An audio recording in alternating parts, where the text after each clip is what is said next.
자, 우리 성경 말씀 다 같이 읽겠습니다. 데살로니가 전서 5장 12절로 13절입니다. 데살로니가 전서 5장 12절로 13절.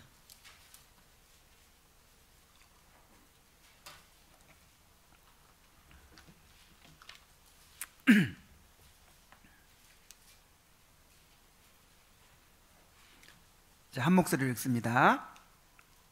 시작.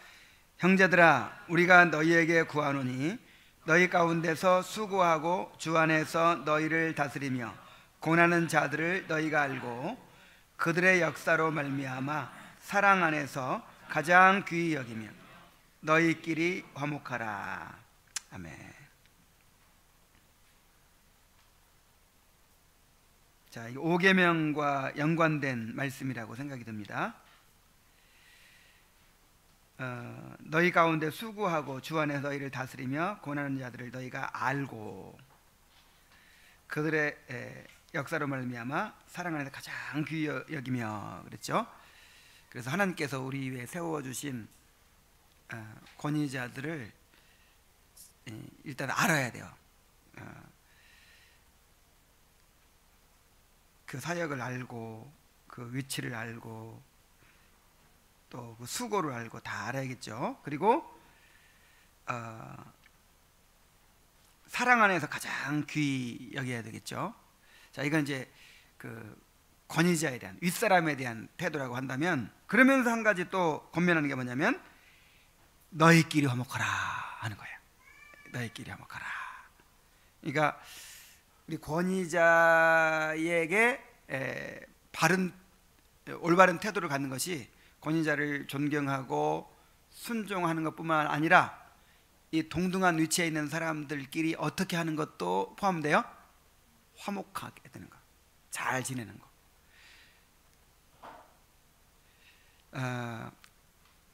이 동등자란 권위에 있어서 부모와 자녀, 목사와 성도와 같은 수직적인 관계가 아니라 같은 위치에 있는 형제들이나 성도들 간의 수평적인 관계를 의미합니다. 그런데 제5계명의 목적이 하나님이 우리를 다스리시기 위해 세우신 질서를 존중하고 보존하는 것임을 생각할 때 권위자들에게 대한 태도만이 아니라 그 권위자들에게 다스림을 받는 그 사람들끼리의 그런 관계도 중요하다는 것입니다. 그러니까 자기들끼리 막 싸우고 막 시기하고 경쟁하고 그러면 이게 이미 다스림 받는 게 아니잖아요, 그죠? 이게 벌써 무질서잖아요, 무질서. 하나님은 질서의 하나님이신데 수직적인 관계뿐 아니라 수평적인 관계에서도 서로 화목하게, 서로 존중하고 하나가 되는, 그것이 5계명의 목적이라는 말이에요.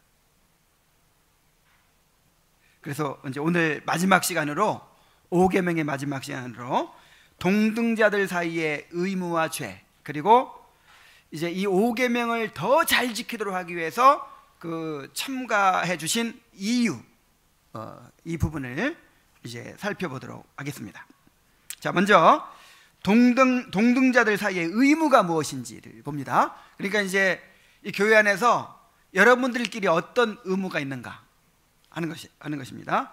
또 가정에서 형제들끼리 어떤 의무가 있는가, 우리 혜원이와 지원이 사이가 어떠해야 되는가, 또 서영이와 서희가 어떻게 지내야 되는가, 하군이와 대한이가 어떻게 지내야 되는가 하는 거예요. 이거 잘 들어야 돼요.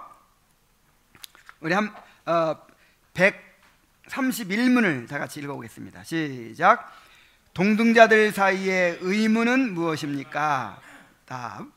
동등자들 사이의 의무는 상호간의 존엄과 가치를 존중하며 서로 경의를 표하며 피차 받은 바 은사들과 높아짐을 마치 자신의 것처럼 기뻐하는 것입니다. 자, 이런 의무가 있어요, 여러분 사이에. 이 교회가 주님이 다스리는 교회가 되려면 이 직분자들에게 가르침과 치리도 잘 받아야겠지만 서로 같은 성도들끼리도 이런 태도가 있어야 된단 말이에요. 자, 먼저 상호간의 존엄과 가치를 존중하는 것입니다. 그랬어요. 베드로전서 2장 17절을 한번 같이 읽어보겠습니다. 시작. 무사람을 공경하며 형제를 사랑하며 하나님을 두려워하며 왕을 존대하라. 그러니까 하나님을 두려워하는 사람은요, 하나님이 세우신 권위자들을 공경하고 또 왕을 존대하게 돼 있어요. 뿐만 아니라 형제를 사랑하게 돼 있어요. 이것이 하나님을 경유하는 증거입니다. 하나님을 경유하기 때문에 형제를 사랑해요. 그래서 칼빈은 그 자기 부인에 대해서 이야기하면서 자기 부인은 자기 부인의 완성이 뭐냐? 그냥 나를 부인하고 끝나는 게 아니라 나를 부인했으면 형제를 사랑하기까지 되는 거. 여기 자기 부인이라 그랬어. 나는 부인했는데 아직 형제 사랑하는 마음 안 생겨. 그러면 자기 부인이 아직 아니에요. 아니, 자기 사랑을 버렸으니까 당연히 이제 그 사랑이 어디로 나가야 돼요? 형제를 향해야 되죠. 그 다음에 서로 경의를 표하는 것이라고 그랬어요. 로마서 12장 10절을 또 한번 읽어봅시다. 시작. 형제를 사랑하여 서로 우애하고 존경하기를 서로 먼저 하며 그랬어요. 자, 형제를 사랑할 뿐 아니라 어떻게 하라? 존경하라.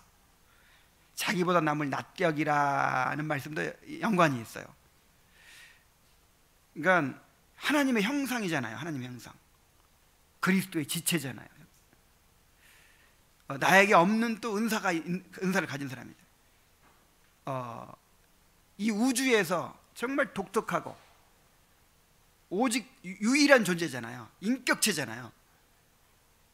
하나님의 작품이잖아요. 우리는 우리 형제들을 존경할 만한 무수한 이유들을 가지고 있어요. 그래서 사랑할 뿐 아니라 어떻게 해야 된다고요? 존경해야 돼요. 존경. 자, 존경하십시오. 존경심이 안 생깁니까? 존경심이 생겨야 돼요. 누구 때문에? 하나님 때문에. 하나님이 이 영혼을 위해서 자기 아들을 내어주신 거예요. 예수님이 위하여 죽으신 형제니라 그랬잖아요. 이거 얼마나 고귀해요.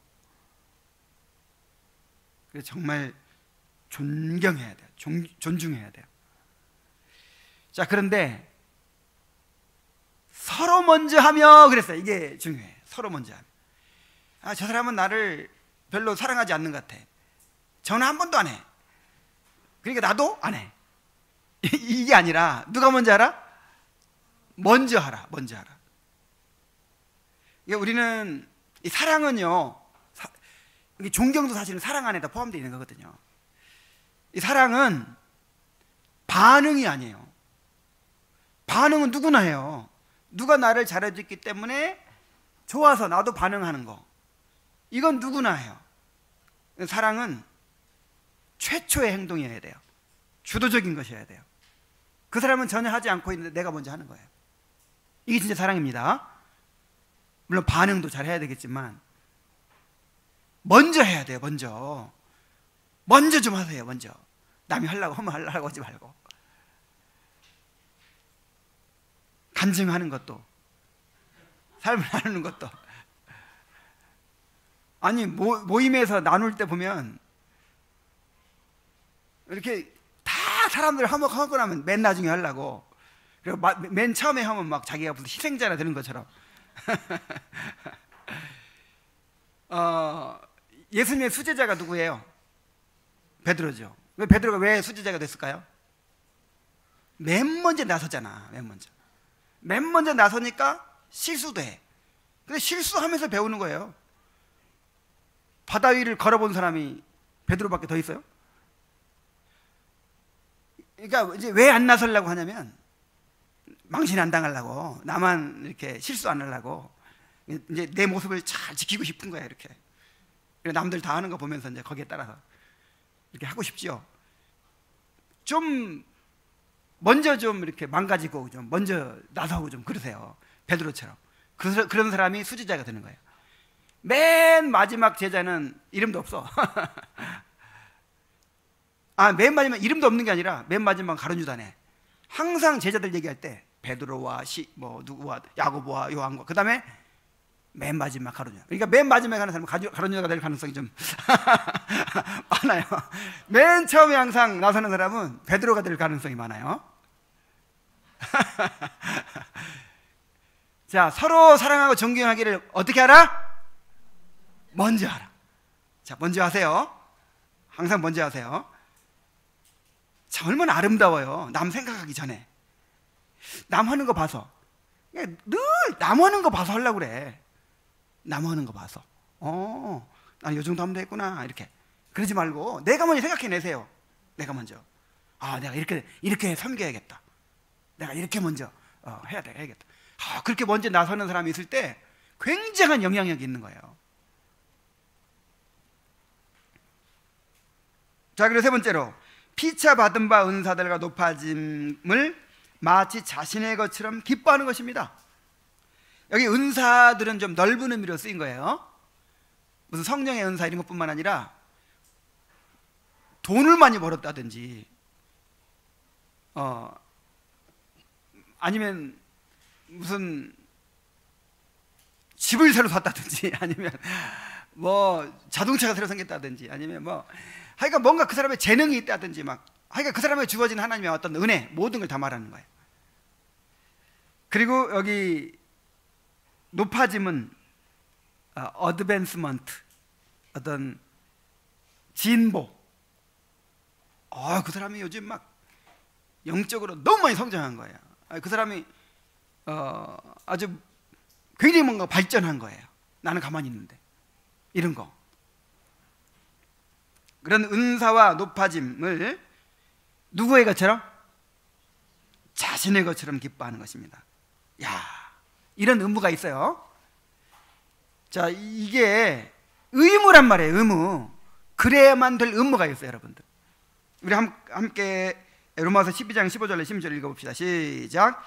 즐거워하는 자들과 함께 즐거워하고 우는 자들과 함께 울라. 서로 마음을 같이 하며 높은 데 마음을 두지 말고 도리어 낮은 데 처하며 스스로 지혜 있는 채 하지 말라. 자, 즐거워하는 자들과 어떻게 하라?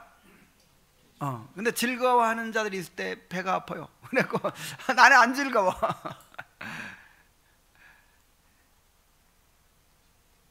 이걸 의무라고 생각하세요. 의무. 가만히 있으면 안 돼요. 즐거워하고 있는데 나는 가만히 있으면 안 돼요. 아이고 좋겠다. 정말 내일처럼 즐겁다. 내가 더 즐겁다. 그렇게 하세요. 우리 집 애는 빵점 맞았는데 100점 맞았어. 그러면 기뻐하세요. 즐거워하세요. 우는 자들과는 또 함께 울어야죠. 근데 저는 그 뒷부분이 참 저는 좋아요. 16절이 서로 마음을 같이 하며. 자, 마음을 어떻게 해라? 같이 해라. 높은 데 마음을 두지 말고 도리어 낮은 데 처하라. 자, 이게 무슨 의미냐면요, 초대교회는 정말 놀라운 공동체예요. 그 귀족과 평민이, 주인과 노예가, 부자와 가난한 자, 유대인과 헬라인, 로마 사람과 그 피짐의 민족, 남녀노소가 한 공동체에 있는 거예요. 그게 한 형제가 되는 거예요. 이게 기적의 공동체가 아닙니까? 우리나라 처음에 초기 교회도 그랬죠. 양반 쌍놈이, 그 다음에 머슴과 주인이 함께 한 교인들이 가지고 나중에 머슴이 장로가 돼. 그런 얘기가 있어요. 머슴이 장로가 됐는데 주인이 이제 장로님 7일을 받는 거예요. 어떻게 머슴을 어떻게 공부시켜 가지고 목사가 되고 나중에. 그리고 그 머슴이었던 사람이 전하는 말씀을 듣고 배우고. 이야, 이게 놀라운 거 아니에요? 근데 이제 육신이 있기 때문에 육신은 어떤 마음을 가지냐면요, 나한테 유익이 되기를 바라거든요.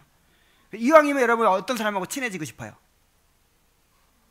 좀 사회적인 신분과 위치가 있는 사람, 많이 배운 사람, 뭐 좀 뭐 인격도 훌륭한 교양도 있고 뭐 하여간 그런 사람하고 교회 안에서 같이 친해지고 같이 막 하고 싶고, 좀 가난하고 그냥 뭐 배울 것도 없는 것 같고 막 이런 사람하고는 같이 있기 싫고, 그런 마음들이 있는 거예요. 근데 반대로 하는 거예요. 반대로. 자, 어떻게 하라고 그랬어요? 높은 데 마음을 두지 말고, 이게 바로 그 뜻이에요. 도리어 낮은 데 처하며, 이게 이제 다른 번역들에 보면은 낮은 위치의 사람들과 교제하라.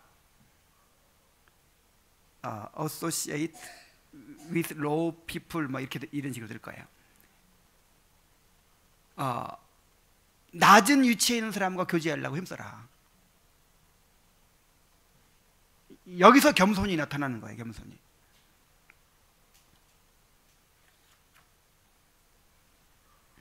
스스로 지혜 있는 채 말라.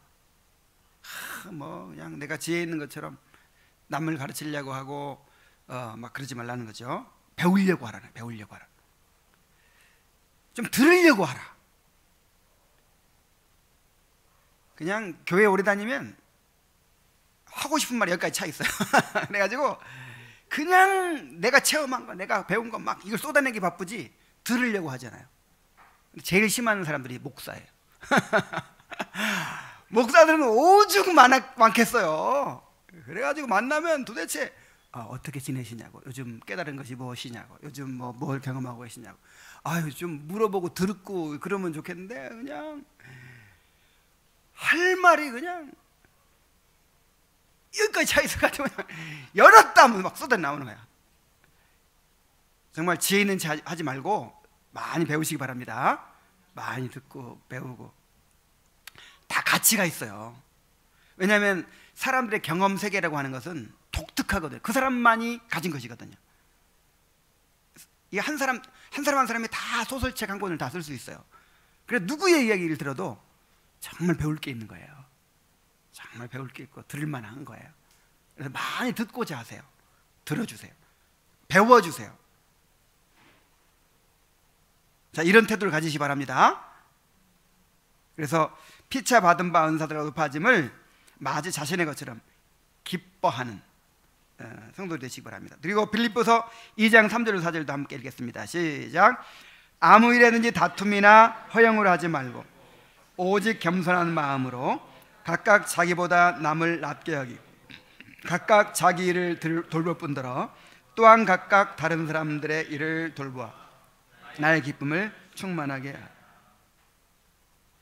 자, 이 세상에서는 하여간 경쟁에서 이겨야 되는 것이잖아요. 그리고 내가 얼마나 뛰어난 사람인가를 드러내야 되는 것이잖아요.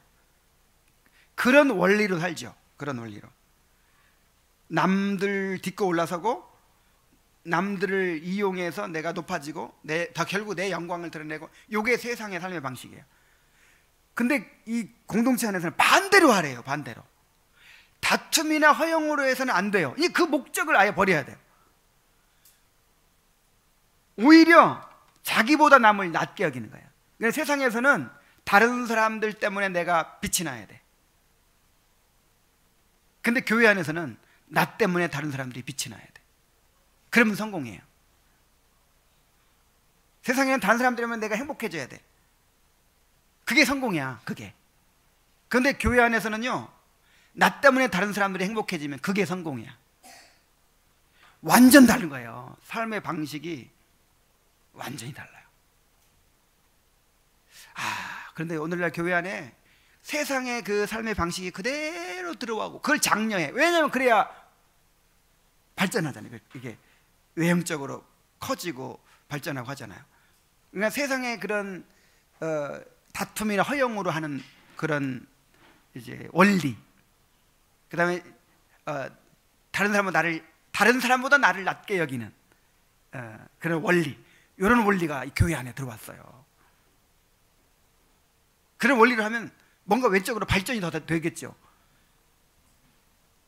공산주의가 발전이 안 되는 이유가 뭐예요? 개인 소유를 인정하지 않으니까 공동의 것이니까 뜻은 너무 좋은데 죄인들이, 이 공산주의가 실패한 것이 인간의 부패성을 간과해서 그래요. 그래서 인간의 부패성을 현실적으로 인정해. 인간은 어차피 자기를 위해 살고 자기 욕심을 채우게 돼 있어. 그냥 그걸 인정해서 이제 그거를 이렇게 합법적인 테두리 안에서 마음껏 펼치도록 한 것이 자본주의 사회잖아요. 인간의 이기심을 극대화하는 거예요. 그래가지고 발전해요. 사회가 발전해. 근데 이 영적인 공동체는 완전히 반대예요. 반대.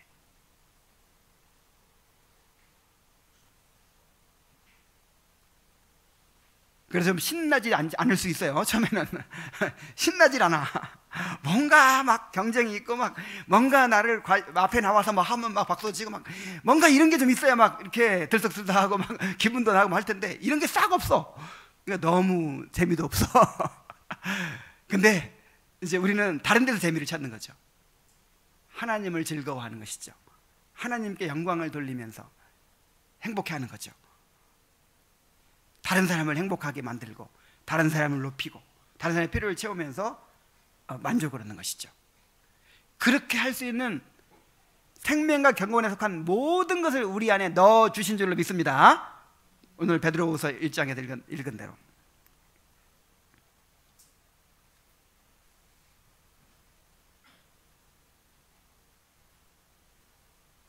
자, 왜 다른 사람의 은사, 성취, 진보를 기뻐해야 됩니까? 그것이 하나님의 영광이 되기 때문입니다.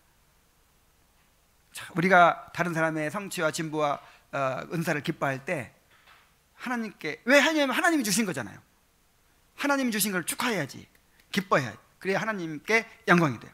그리고 또 우리가 한 몸이라면 그것이 결국 누구 거예요? 내 것이기도 한 거예요. 우리 형제들 중에서 은사, 너무 좋은 은사가 이렇게 있는 사람이 있다. 그럼 누구 거예요? 우리 몸의 거잖아요. 우리 것이기도 한 거예요. 우리가 유익을 얻는 거예요. 다 나보다 못난 사람들만 있으면 좋겠어요? 도대체 그럼 내가 뭘 얻겠어요? 나보다 다 잘난 사람들이 있어야 배울 게 있고 뭐 얻어먹는 게 있지. 자, 이건 다시 말씀드리지만 의무입니다. 의무. 상호 간의 존엄과 가치를 존중해야 할 의무, 서로 존경해야 될 의무, 다른 사람의 은사들과 높아짐을 자신의 것처럼 기뻐해야 될 의무가 있어요. 자, 기회가 올 때 그렇게 하시기 바랍니다. 자, 이제 동등자들 사이의 죄들을 살펴봅니다. 이거 반대가 되겠죠.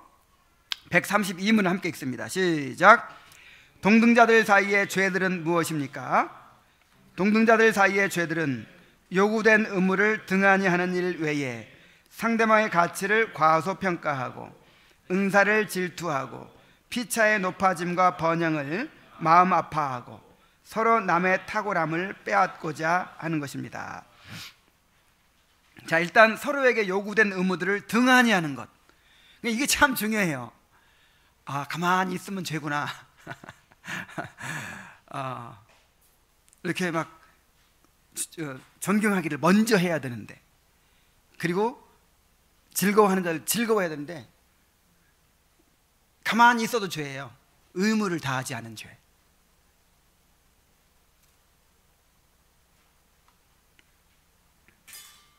로마서 13장 8절 함께 읽겠습니다. 시작. 피차 사랑의 빛 외에는 아무에게든지 아무 빛도 지지 말라. 남을 사랑하는 자는 율법을 다 이루었느니라. 자, 이 말씀을 이제 잘못 적용해서 이렇게 적용하는 사람들이 있어요. 일체의 빚을 지고 사지 않겠다. 은행 대출도 안 받고 뭐 남에게 돈 10원 한 푼 안 꾸고 막 이렇게 살아가는 사람이 있어요. 이 허드슨 테일러 같은 사람, 정말 우리가 존경하는 사람이죠. 허드슨 테일러 같은 사람이 이렇게 적용을 했어. 이 말씀을 죽어도 빚을 안 지는 거예요. 막 굶어 죽어도. 근데 또 그 방법을 하나님이 또 도와줘야 보호를 주셔가지고 한 번도 꾸지 않고 빚지지 않고 잘 살았어요. 근데 그 믿음은 훌륭한데 이 말씀 자체는 그런 뜻이 아니에요. 여러분, 오늘날 이 시대에 대출 안 받고 살 수 있어요? 할부 인생인데 우리가 다 구조적으로 그렇게 돼 있어요. 그래서 무리한 빚을 지면 안 되지만 어느 정도 빚은 안 질 수가 없는 거예요. 나도 빚 굉장히 많아요. 다 대출받고 막 그랬죠. 다 빚쟁이들이잖아요. 그래서 이제 아무 빚도 지지 말라, 그거를 그렇게 해석하면 안 되고, 여기서 말하고자 하는 게 뭐겠어요? 사랑의 빚, 사랑의 빚진 자가 되라, 그 뜻이에요. 그걸 강조하기 위해서 그러는 거예요. 절대 다른 빚은 안 지더라도 무슨 빚은 져라? 사랑의 빚은 져라. 그러니까 빚진 자라고 생각하고 살아라, 그 뜻이에요. 바울 사도가 그렇게 살았죠. 내가 유대인이나 헬라인이나 모든 사람들에게 내가 빚졌다. 아니, 그 사람들한테 무슨 대출 받은 적이 있어요? 아니면 돈 꾼 적이 있어요? 근데 내가 그들에게 그리스도의 복음을 전해줘야 될 그런 의무가 있다라고 하는 사실을 그렇게 강조해서 나타낸 것이죠. 그러니까 사랑에 빚졌다, 이 말이 무슨 말이에요? 내가 사랑해야만 될 의무가 있다는 뜻이에요. 의무가. 자, 의무라는 말 마음을 새겨두시기 바랍니다.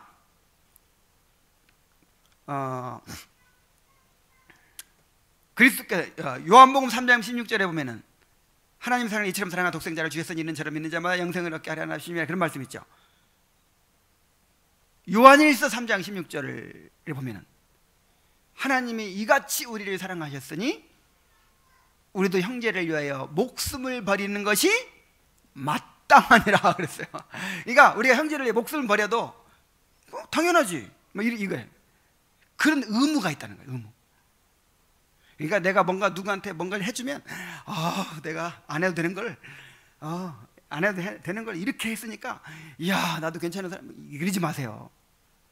의무예요. 의무. 빚졌어요. 빚진 자의 심정으로 사시기 바랍니다.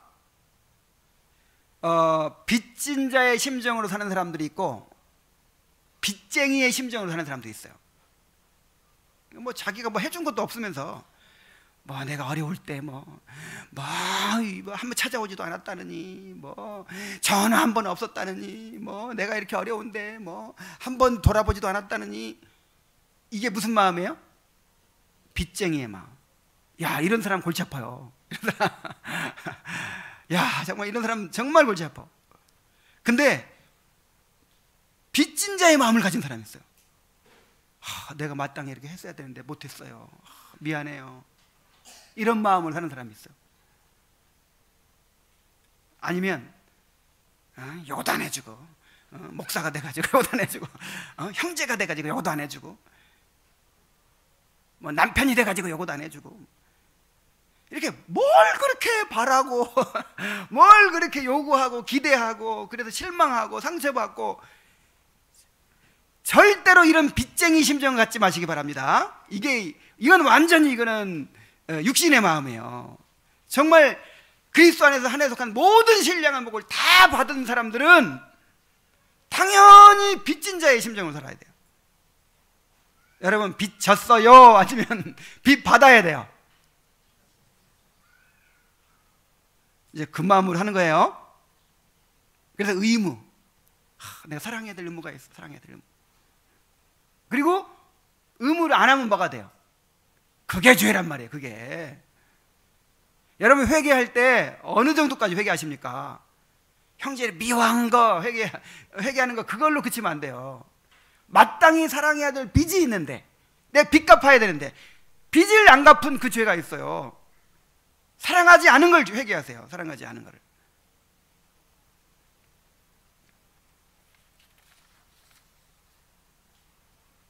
존경하지 않고, 사랑하지 않고, 격려하지 않고, 세워주지 못하고, 함께 기뻐해주지 못하고, 함께 울어주지 못하고, 이것을 회개해야 돼요. 이게 죄입니다. 이런 걸 죄로 알아야 돼요. 이런 거를 이제 점점 정말 율법을 잘 배워가면, 정말 성령께서 조명해 주시면 이게 큰 죄라는 걸 느끼게 돼요.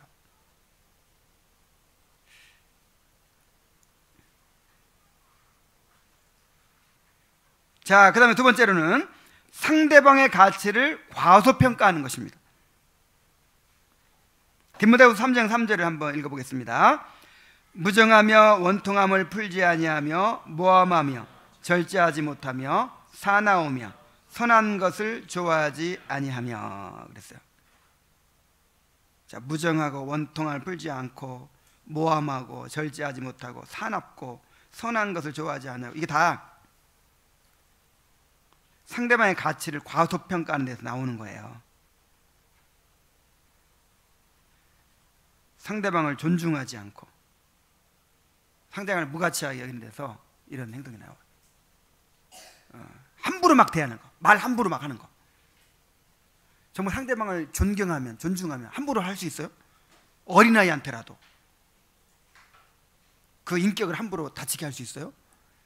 너무 쉽게 말을 함부로 막 하는 거.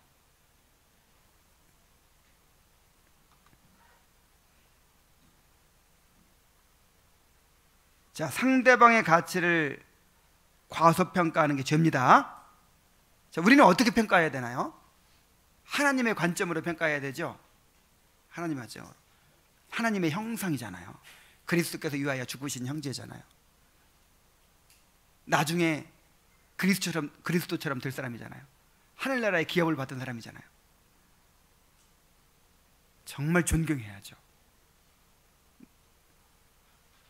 자, 세 번째, 상대방의 은사를 질투하고 높아짐과 번영을 가슴 아파하는 것입니다. 사도행전 7장 9절에 여러 조상이 요셉을 시기하여 애굽에 팔았더니 하나님이 그와 함께하다. 이게 이제 요셉 형들 얘기죠.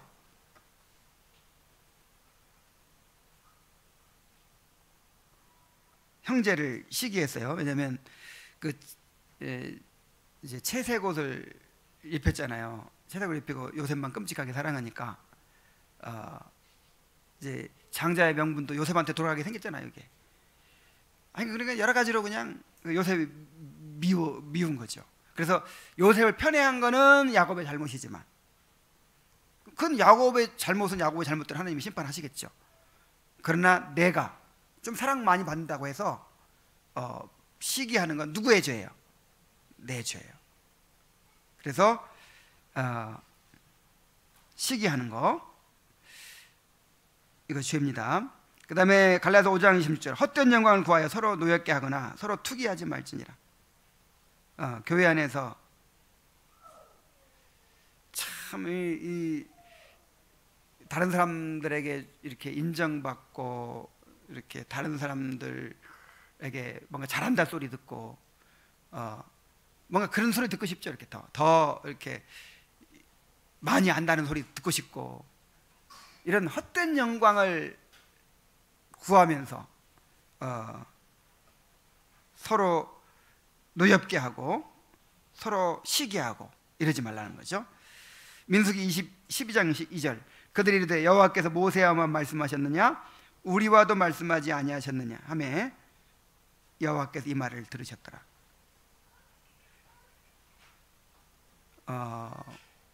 하나님께서 모세를 높이셔서 이스라엘의 지도자로 삼으셨잖아요.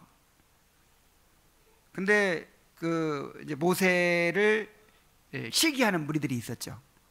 내가 볼 때는 전하나 아무것도 아니 뭐 다른 게 없는데 모세만 그렇게 막 왕처럼 모세는 3권을 다 가지고 있어. 3권을 그냥 왕처럼 사사 노릇을 했죠.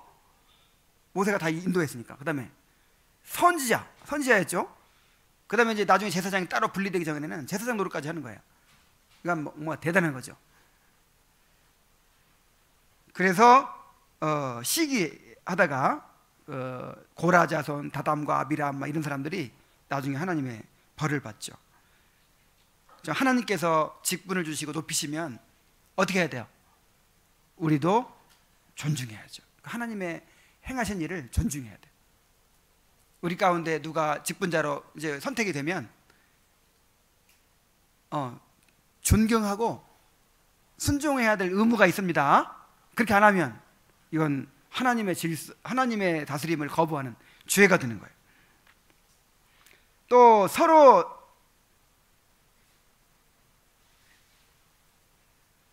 한 구절 빼먹었네. 에스더 6장 12절 모르드게는 다시 대궐문으로 돌아오고 하만은 번뇌하여 머리를 싸고 급히 집으로 돌아가서 자, 모르드게와 하만 사이에 그 경쟁, 싸움 그 얘기인데, 하만은 이제 그 유대인들을 미워해가지고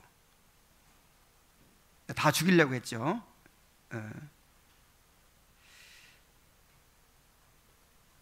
하만이 이제 공을 세워서 왕이 하만을 막 높여줬단 말이에요.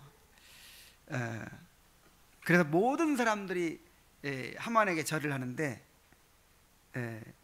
이 모르드게만큼은 절을 안 해요. 근데 이게 이제 건방져서 절을 안 하는 게 아니고 그 하나님의 백성이라는 자부심이 있어가지고 나는 곧 죽어도 여호와 하나님만 섬기는 사람이야, 아무한테도 절 안 해 하고 막 신처럼 엎드려 절하는데 꼿꼿하게 앉아 절 안 하고 있으니까 이제 이 모르드게를 죽이려고 했단 말이에요. 근데 모르드게가 옛날에 그 왕을 암살하려고 했던 사람들을 고발해가지고 왕의 암살 모의가 이제 발각된 그런 사건이 있었어요. 왕이 어느 날 잠이 안 와가지고 옛날 그 실록을 갖고 와봐라 해서 여기 뒤적 하다 보니까 모르드게가 그렇게 한 적이 있네요. 그래서 하만을 불렀어요. 하만아, 내가 아주 높여주고 싶은 사람이 있다. 그 사람은 어떻게 하면 좋겠냐?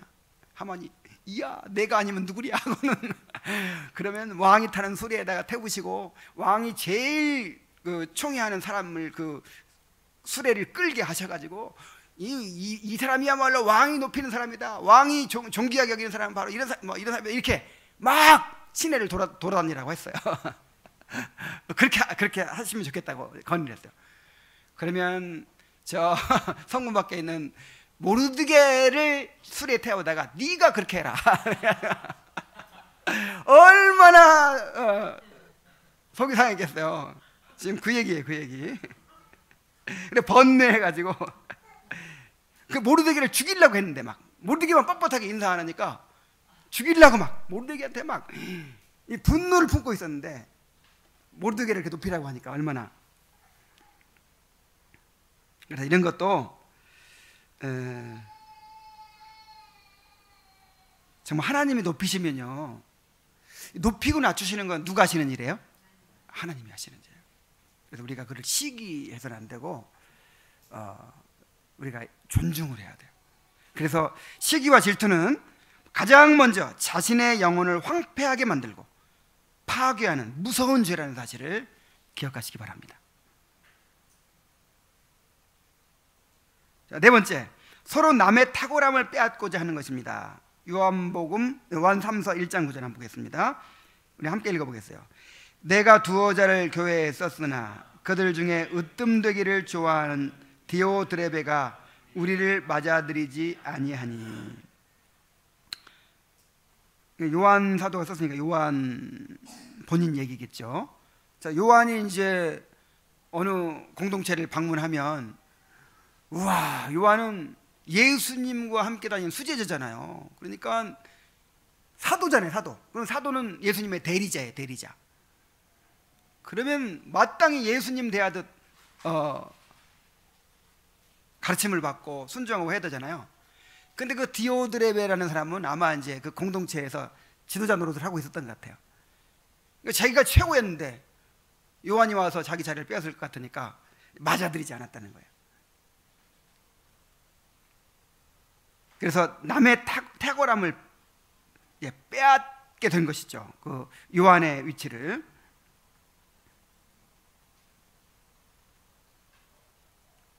그리고 누가복음 22장 24절을 보면 또 그들 사이에 그중 누가 크냐 하는 다툼이 난지라. 예수님께서 왕이 되셔가지고 나라를 얻으실 것을 예상을 하고 제자들 사이에 서로 누가 총리 자리 차지하냐, 누가 장관 자리 차지, 국방장관은 내 거야, 절대 손대지 마, 뭐 이런 식으로 막 서로 다툰 거죠. 참 얼마나 기가 막힌 일이에요. 예수님은 내일 십자가 달리려고 오늘 잡혀서 이제 십자가에 내일이면 십자가 달려 죽으시는데, 그래서 막 너무 두려워하고 벌벌 떨고 있는데 그 제자들은 서로 누가 높은 자리에 차지할 것인가를 싸우고 있는 거예요. 그래서 하나님이 권위를 주시지 않았음에도 불구하고 스스로 다른 사람들 위에 군림하고 그들을 주장하고자 하는 자, 이런 태도, 이것도 서로 남의 탁월함을 빼앗고자 하는 것입니다. 자, 이런 것이 죄예요.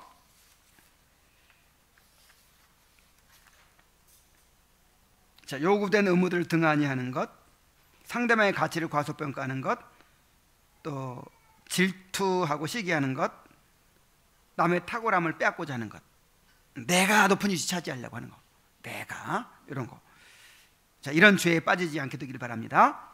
자, 그리고 마지막으로 이제 5계명에 첨가된 이유를 살펴보겠습니다. 제 133문을 읽어보겠어요. 자, 시작. 제 5계명을 더욱 강화하기 위하여 첨가된 이유가 무엇입니까? 답. 내 하나님 여호와가 내게 준 땅에서 내 생명이 길리라는 말씀이 5계명에 첨가된 이유는 하나님의 영광과 그들 자신의 선을 위해 쓰이는 한 이 계명을 지키는 모든 사람들에게 주시려는 장수와 번영의 분명한 약속입니다. 자, 제5계명에 어떤 말이 첨가되어 있죠? 그리하면, 자, 부모를 공경하면, 하나님이 주신 권위자들에게 순종하면 내 하나님 여호와가 내게 준 땅에서 내 생명이 길리라, 그렇게 되어 있어요. 그리고 잘되고 장수하리라는 말씀도 또 다른 구절에 들려 있죠. 그러니까 장수와 번영이 약속되어 있어요. 자, 뭐가 약속되어 있다고요? 장수와 번영. 그래서 하나님의 영광과 그들 자신의 선을 위해 쓰이는 한 이 계명을 지키는 모든 사람들에게 주시려는 장수와 번영의 분명한 약속입니다. 그러니까 하나님의 영광과 그들 자신을 위해 쓰이는 한 하나님께서는 장수와 번영을 주시고 싶어 하는 거예요. 자, 장수와 번영 주세요, 안 주세요? 주시죠. 어떤 한? 하나님의 영광과 선한 목적을 위해 쓰이는 한. 그것이 더 하나님의 영광이 된다면, 그것이 더 우리의 구원에 도움이 된다면 장수와 번영을 주고 싶어요, 안 주고 싶어요? 주고 싶죠. 건강하게, 뭐 장수까지는 아니더라도 건강을 주시고 또 번영하게 해주시죠. 신명기 5장 16절. 너는 내 하나님 여호와께서 명령한 대로 내 부모를 공경하라. 그리하면 내 하나님 여호와가 내게 준 땅에서 내 생명이 길고 복을 누리리라. 여기도 장수와 번영이 약속되어 있죠. 열왕기상 8장 25절. 이스라엘 하나님 여호와여, 주께서 주의 종 내 아버지 다윗에게 말씀하시기를 내 자손이 자기 길을 삼가서 내가 내 앞에서 행한 것 같이 내 앞에서 행하기만 하면 내게서 나서 이스라엘의 왕위에 앉을 사람이 내 앞에서 끊어지지 아니하리라 하셨사오니 이제 다윗을 위하여 그 하신 말씀을 지키시옵소서. 에베소 6장 2절 3절. 내 아버지와 어머니를 공경하라. 이것이 약속 있는 첫 계명이니 이로써 내가 잘되고 땅에서 장수하리라. 자, 그렇다면 그러면 부모를 공경하는 사람은 또 권위자를 존경하고 순종하는 사람은 다 오래 살고 그렇지 않으면 다 일찍 죽냐? 꼭 그건 또 아니에요. 우리가 그것을 어떻게 이해해야 될까요?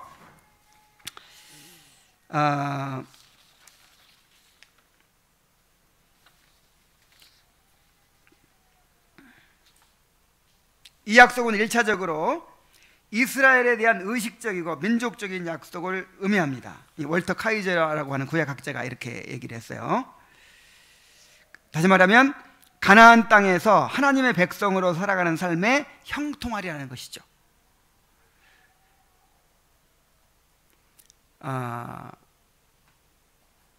여러분, 이거 당연한 거 아니에요? 대체적으로 하나님이 주신 권위에 순종하면서 하나님께 순종하며 사는 사람은 대체적으로 잘 되고 또 번영하겠죠. 이 증거가 있어요. 증거. 요즘 우리가 열왕기상하, 역대상하 읽어가고 있는데 역사들을 보세요. 이제 역대상 10장까지 읽었죠. 읽느라고 고생했죠. 근데 10장에 그 사울이 죽는 장면이 나오는데 왜 죽었다 그랬어요? 하나님의 말씀에 거역하고 불순종했기 때문에 죽었다 그랬어요. 아니, 그렇지 않았으면 더 오래 사는 거죠. 더. 북왕국 이스라엘과 남왕국 유다가 있어요. 북왕국 이스라엘 왕들은 100% 악한 왕이야. 다 우상 숭배자들. 남왕국 유다는 그래도 비교적 선한 왕들이 있어요. 자, 어떤 왕들이 더 오래 다스렸어요? 북왕국 이스라엘은 그렇게 구테타도 많이 일어나고 그렇게 이 왕정이 불안정해. 그래가지고 뭐 12년 다스리는 사람, 뭐 3년 다스리는 사람, 몇 달 다스리다 죽은 사람, 수두룩해. 왕정이 막 엄청 바뀌는 거예요.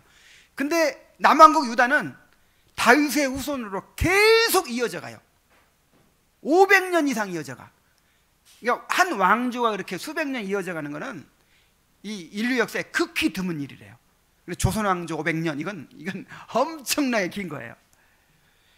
그리고 대체로 치세가 길어요. 또 수십 년씩. 그리고 이스라엘이 먼저 망했어요? 유다가 먼저 망했어요? 이스라엘은 기원전 722년 722를 당해서 망했어요. 그 다음에 이제 남왕국 유다는 586년, 적어도 한 150년 이상 더 오래 갔어요. 그러니까 이런 외적으로 봐도 장수와 번영이 있어요. 대체로 잘 될 거예요. 그죠? 그러나 이것은 우리에게는 영적으로 적용됩니다. 자, 어떻게 적용된다고요? 영적으로. 더 중요한 건 우리 영혼이잖아요. 자, 물론 하나님이 세우신 권위에 복종하는 사람이 대체로 더 잘되고 장수할 것입니다. 그러나 장수와 번영은 모형적인 복입니다. 하나님이 본질적인 복을 위해 모형적인 복을 제한하실 수도 있습니다. 그러므로 하나님의 언약에 순종하는 사람은 하나님과의 바른 관계 속에서 복된 삶을 누리게 될 것이라는 약속입니다. 이렇게 받아들이시기 바랍니다. 뭐 대체로 오래 가고 또 더 잘 되는 것은 사실이지만, 그러나 꼭 이렇게 들어맞지는 않는다. 왜냐하면 우리의 영혼의 구원이 본질적인 복이기 때문에 우리를 일찍 데려가실 수도 있죠. 또 우리를 핍박받게 하실 수도 있죠. 그러나 분명한 약속인 건 사실이에요. 하나님과의 바른 관계 속에서 하나님께서 주시는 복을 누리게 됩니다.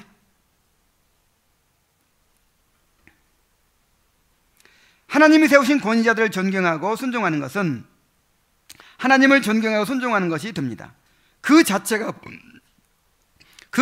복이요, 그 결과로 더욱 복을 누리게 되지 않을 수가 없을 것입니다. 그러나 하나님이 세우신 권위자들을 거역하는 것은 하나님을 거역하는 것이 됩니다. 그 자체가 저주요, 그 결과로 더욱 저주를 받게 될 수밖에 없을 것입니다.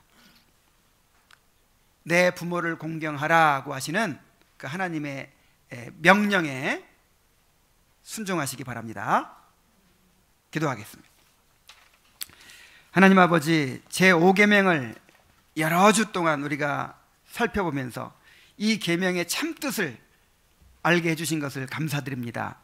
이 계명에 비추어서 우리의 죄를 깨닫고 회개하게 하여 주시옵소서. 그리고 이 계명을 힘써 순종해 나갈 수 있도록 우리에게 은혜를 허락하여 주시옵소서. 우리의 교회가, 우리의 가정이 참으로 하나님의 다스림을 받아서 질서와 조화 속에 살아가게 하여 주시옵소서. 예수님의 이름으로 기도하옵나이다. 아멘.